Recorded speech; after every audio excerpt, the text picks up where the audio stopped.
দেখো সকাল সকাল উঠে পড়েছি। হুট করেই বাপন রাত্রিবেলা শুতে যাব, তখন বলল যে কাল ছুটি আছে চলো। তো অনেক দিন ধরে বলছিলে যাবে যাবে, আমি কিছু বলিনি। ও হুট করে কেন জানি না ওর মনে এসছে, তাই রাত্রিবেলা বললো আর সকালবেলা। আমি আর দেরি করলাম না। কেন বলো তো? আমার না ওখানে মানত ছিল, তাও একটা না অনেকগুলোই ছিল, সব কটাই পূরণ হয়েছে।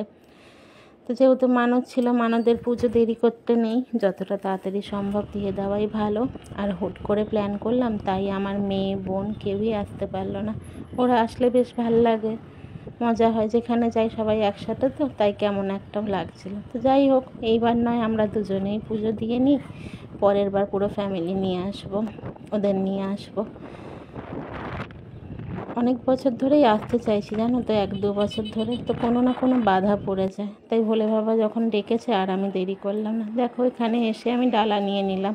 অনেকেই চেনো, এটা হলো বড় কাছারি, বা অনেকে নাম শুনেছ।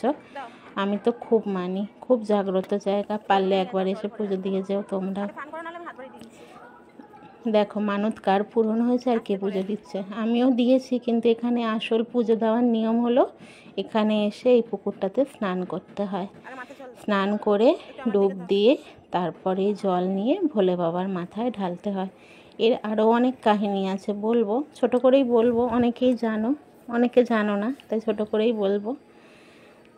যাই হোক, আমার হয়ে ও দিচ্ছে, আমি দেওয়া ও দেওয়া একই ব্যাপার।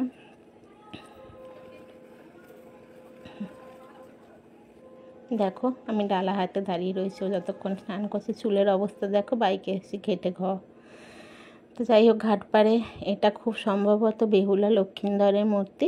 বাপন বললো এই সিঁদুরটা তুমিই দাও, তাই আমি দিলাম। আমিও বাড়ি থেকে স্নান করে এসেছি, এখানে তো পুকুরে করা সম্ভব না। জানো তো এখানে না একটা বট গাছ আছে, মেন এখানে বড় কাছারি বলতে বট গাছটাই।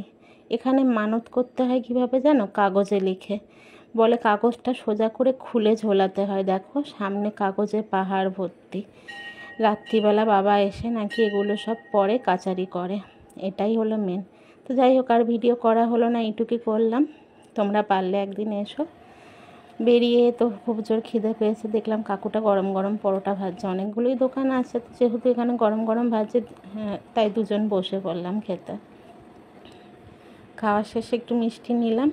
তারপর বাপনের চোখ গেল বাইরে, একজন ভদ্রমহিলা বলল খেতে চাইছে। আমি বাপনকে বললাম ডেকে নাও ভেতরে। দেখো অজান্তেই ভিডিও করেছি, করাটা উচিত হয়নি। যাই হোক, উনি খেয়ে খুব খুশি হয়েছে। আগেও আমি খাইয়েছি, কিন্তু হাতে দিয়ে দিয়েছি, এরকম সঙ্গে বসিয়ে খাওয়ানো এই ফার্স্ট টাইম কাউকে, তাই একটু ভিডিও করে নিলাম। যাই হোক, পুজো ভালোভাবেই দেওয়া হলো, বাড়ি ফিরছি। নেক্সট টাইম ইচ্ছা আছে বাড়ির সবাইকে একসাথে নিয়ে যাওয়ার।